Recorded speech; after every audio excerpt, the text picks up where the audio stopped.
అందుకే బైబిల్ ఎప్పుడు కూడా ఒక మాట అంటాడు ఆయన, నేడు అని సమయం ఉండగానే రేపు అనేది లేదు మనకు. ఈ రోజు టుడే, ఈ రోజు మాత్రమే.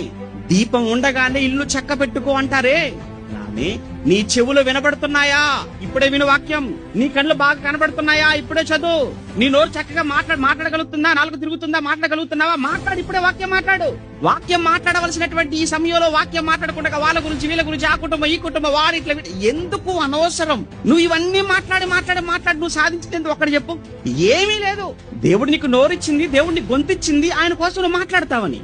నీ కళ్ళిచ్చింది ఆయన మాటలు చదువుతావని, చెవులిచ్చింది వింటావని, కాళ్ళు చేతులు ఇచ్చింది ఆయన కోసం వెళతావని. రాలేకపోయారంటే కాళ్ళు చేతులు పడిపోయాయా ఏమైనా? లేదా బాగానే ఉన్నాయి, తిరుగుతుంటారు అందరూ బయట. తిరగడానికి కాళ్ళిచ్చి, ఆయుష్ ఇచ్చి, జీవం ఇచ్చి బ్రతికించుకున్న ఆ దేవుని ఎద్దుకు రావడానికే నీకు మొహమాటం, ఆ దేవుడి ఎద్దుకు రావడానికే నీకు ఎంత కష్టంగా ఉంటే, రేపు చచ్చిపోతే నీకు పరలోకంలో దేవుడు చోటు ఇవ్వాలా? నీకు నువ్వేం చేసావని ఇవ్వాలి? అసలు నీకున్న రైట్ ఏంటి నువ్వు అడగటానికి? చచ్చిపోతే సమాధుల్లో చోటు ఉండొచ్చు, ఎందుకంటే డబ్బు కట్టావు గనుక. కానీ పరలోకం అది డబ్బు పెడితే వచ్చేది కాదు. పోనీ ముందుగా రిజర్వ్ చేసుకోవడానికి ఏమీ లేదు అక్కడ. ఇది బ్రతుకును బట్టి కదా. సరే ఆలోచించండి.